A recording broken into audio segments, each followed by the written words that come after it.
Hey, Shrek here, and today we're at the National Quilt Museum, and we're going to be getting a tour of that to let you see how it is. I've heard a lot of great things about it. I'm here with Frank at the National Quilt Museum, and he's going to take us on a tour and do some commentary on the whole place, so that way we can really get a good experience of it. Hey folks, I'm Frank over at the National Quilt Museum. We're just going to walk around and look at some quilts. The National Quilt Museum is in Paducah, Kentucky. It's 30 years old. This year we're celebrating our 30th anniversary, and we bring the best of quilt, folk art, fiber art, anything that's made in the fabric art space. We bring the best of it to the world. So let's look at some quilts. So I'm going to walk over here. When people think of quilts, they think of traditional block quilts. What we do at the Quilt Museum is modern quilting. So this is what quilters are making today. So what I often tell people is that people make art out of all kinds of things. People make art out of wood. People make art out of paint. People make art out of marble, glass, whatever. These are professional artists who choose to make their art out of fabric. So the piece that's behind me is called Tribute to Tolkien, and it's by an artist named Sue McCarty. Go ahead and get up to this thing. And this is about Lord of the Rings. And so every artist in quilting, just like every artist in any format, is trying to do a specific thing. And in Sue's case, she's trying to tell a story in a quilt. And I want to point out a few things in this that are amazing. First of all, the people obviously are incredible. One of the things I think that gets underappreciated is the scene at the bottom, because this is happening by moonlight. So she made this completely in fabric. This is a quilt, and we're going to get close to it in a minute. But so in this case, you have to make it dark enough that you know it's nighttime, yet light enough that you see it, and then know where the moon is, where you automatically know what's occurring. Get up close and just get into the stitching on this quilt. Yeah, just run across it as much as you want.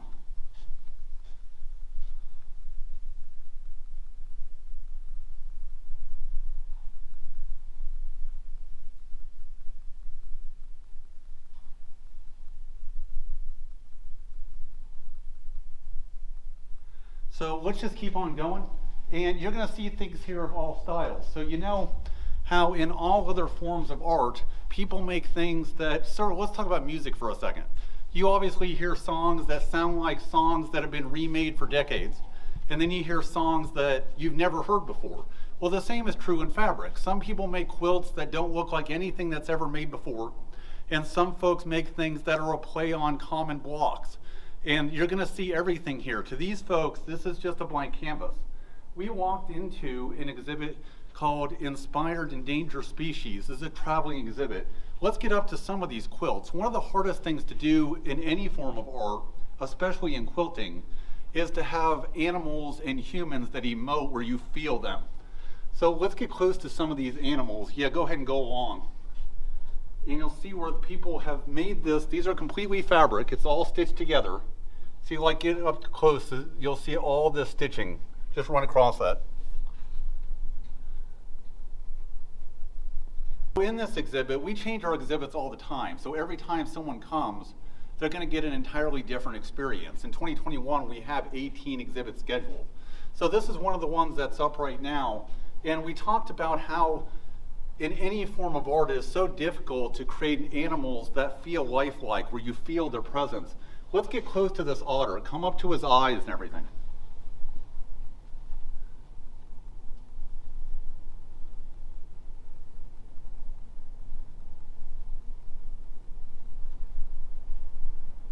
And we're going to do another one right here. Let's get close to this snow leopard. Look at his eyes. And then it's amazing to consider. It's amazing to consider this is all fabric. They started with nothing. They did this completely with fabric. Now, the point of this exhibit is to focus on animals and plants that are close to extinction. That was the goal of this exhibit. And so you do see some that are just plants as well as we go along. And some like this horse right here, get in close on this horse and just look at all the stitching in the horse.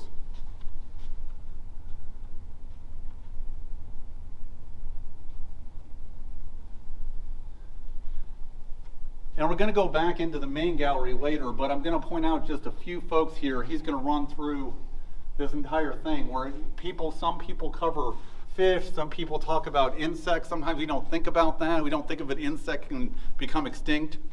Look at this guy. Get up close to all the stitching it takes to make these different colors in that bird.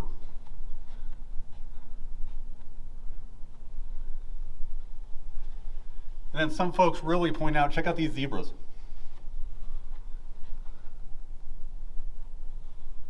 Yeah, that one's really cool. That's gonna mess with my eyes.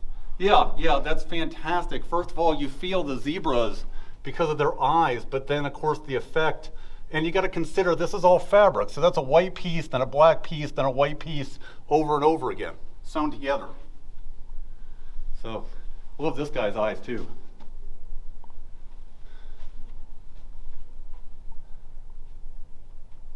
That is cool. I like that one. That's got to be one of my favorite. You feel like he's piercing right at you. Yeah. Doesn't he? Yeah. No, I absolutely love it. And I don't want to make the whole thing about these guys, but there's so many cool quilts in here. So this is three-dimensional. If you look at them from the side, the shell pops out from the quilt.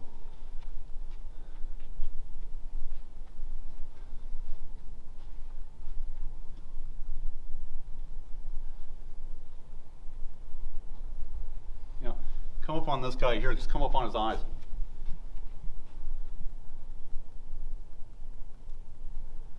So go ahead and scan this room because I'm going to go back to the middle gallery.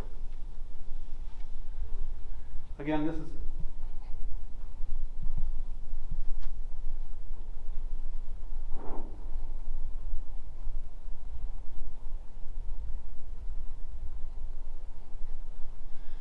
is a traveling exhibit, and just follow our schedule online. If you go to quiltmuseum.org anytime, you'll see the entire schedule. They're always changing. Every time you come, you get a different experience. And we're going to come right here and show two examples of things that couldn't be more different. So people make quilts, some make it by machine, some make them by hand, some make them by different versions of machines. And it's all a matter, that doesn't matter to us, as long as you end up with 3 layers of fabric that are sewn together, it's in the conversation of being a quilt. So I'll show you 2 things that couldn't be more different. This is a completely handmade quilt called Welcome to My Dreams by Betty Suter. And this was all stitched one at a time individually. This took her years to make. And get up close and you'll see individually, we all know quilters, how much time this actually took to achieve. And then this could not be more different than that. This piece right here by Elise Bellinger called Colorful Dreams. Pay attention to a few things. First of all, the color is absolutely amazing. Definitely run across him. Secondly, the quilting is incredible, but the bigger thing is his eyes are so piercing. You feel like he's coming right, he's about to bowl you over.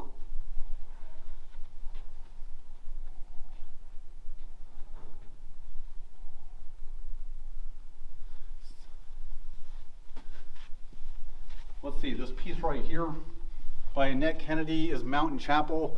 This chapel is in Colorado. You can Google the actual chapel. So run across there, I especially like how they create these windows. So you feel like you're actually looking in the chapel. The stones are amazing too. So this next quilt is actually one of the most famous quilts in the world. If you simply Google the Beatles quilt, you will see endless pictures of this quilt come up. And on the front half, they put together references to every Beatles song that was a hit from the beginning going through till the end of their career. We're going to get close to that, and then on the back I'm going to show you something truly unique.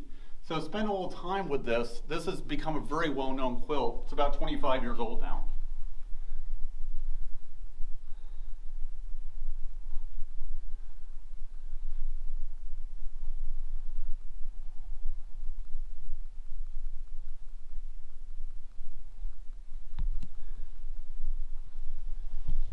Definitely make sure you get the submarine. That's the reference. When people go through this and try to find the different things, Lucy in the Sky with Diamonds, 8 days a week, that's always the first one that they see. So the artists on this are Sue Nichols and Pat Hawley. And as if this isn't enough, what they've done here, referencing hundreds of songs and the albums through the history of the Beatles. Is if that's not enough, now let's go to the back of it.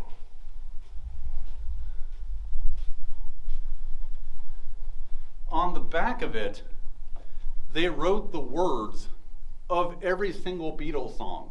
Now you got to get real close here. Come on in.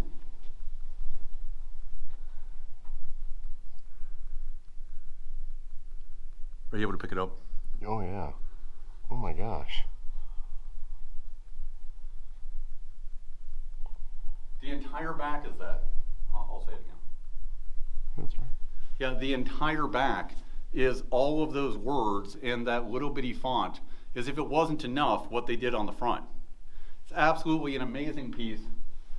And again, every one of these is a gem. I just don't want to give you 4 hours of stuff here, so we got to keep going.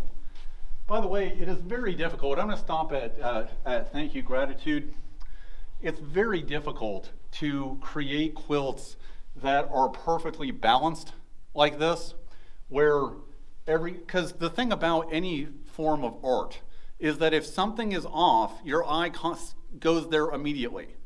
Where what's happening here is it is so perfectly balanced where everything is supposed to be. The roses and everything. This is made by a Japanese artist. Quilting is very big in Japan. It would probably be even bigger in Japan than the US if Japan didn't have such a small population. And their quilters are very, very precise. As you get up to this one, pay attention to the flowers and just the details across the quilt.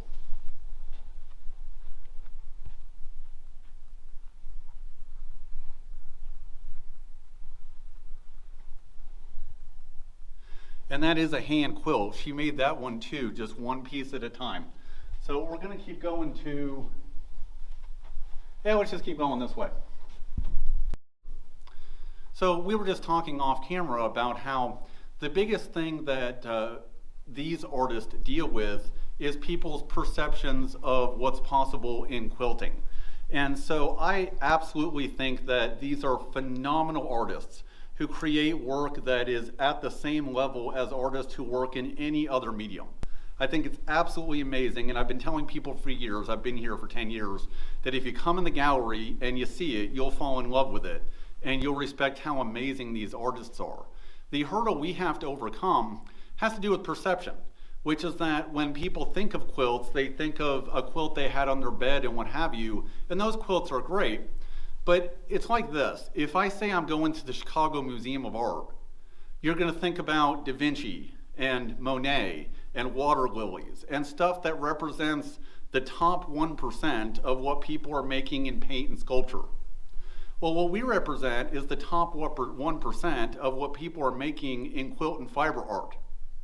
And so it's just a perception as people understand this art form that this is the best of the best that they're going to see. It's not a quilt that's going to be on your bed that you had as a kid. Those are also amazing, just like every painter is making things that are amazing, but it's not what you're going to see here at the National Quilt Museum.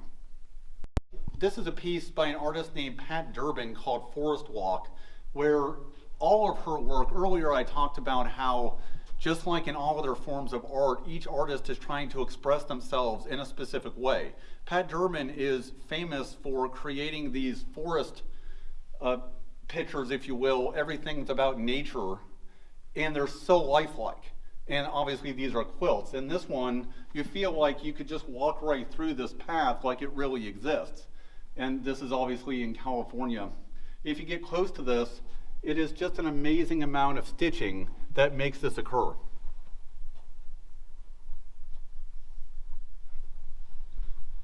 This next piece that we're on is by M.J. Kidman. This is actually new to our collection. This is a piece called Char Number 4 from 2017. She's become well known for making these diamond quilts, where she's taking what it looks like when light goes through a diamond and turning it into an enlarged visual of a quilt. As you run across this, you'll see there's endless stitching making this effect occur.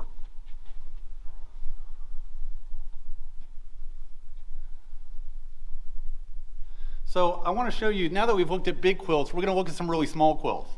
We're now at some really, really small quilts. These look like they're full beds, but in fact, they're about the size of my thumb. And the artist who makes these has made basically an entire career. Her name is Pat Coons, has made an entire career making these little bitty quilts. These beds and everything you see in here have been quilted. And it's a whole lot of time making things that are very, very precise.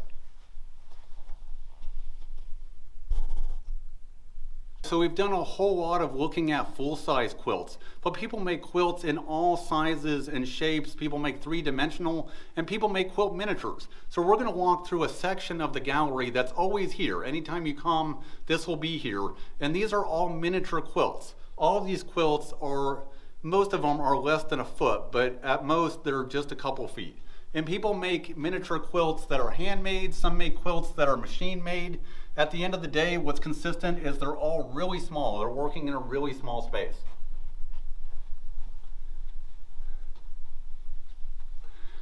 So as we go through, it's just like any, now some people make full-size quilts and small quilts. Some people become very famous just for making smaller quilts. And just like we talked about with the larger ones, everyone has a style. Some of them are very traditional. Some of them are really, really detailed. Some of them are made by hand. Some of them are made by machine. Some are whole cloth. Some are serious. Some are silly toned. But like, get up on this one and just pay attention to this endless amount of quilting it takes to make this quilt that's not more than 18 inches by 18 inches. That is a lot of working through an itty bitty space.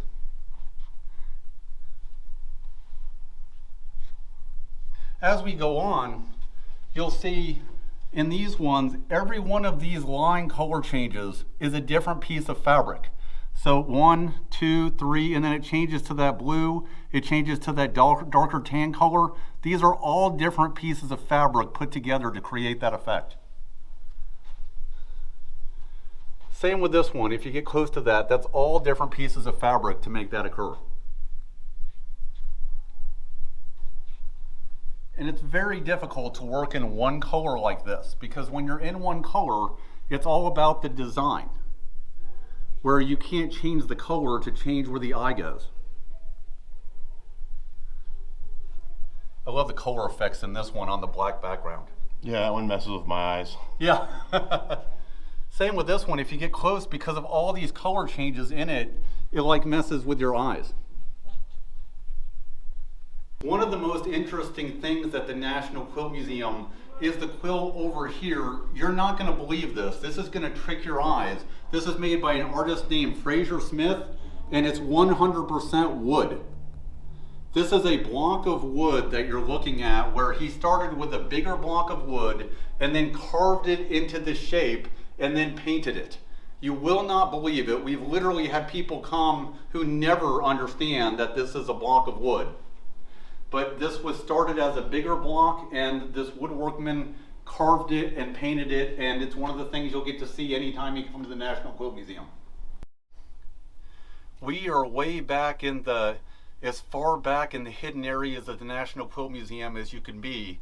We're talking about how quilts are stored when they're not on exhibit. This is the area where there's, so I'm going to go into the vault. You'll notice when we go in there, everything is hard concrete, including the roof, the floor, and everything around it.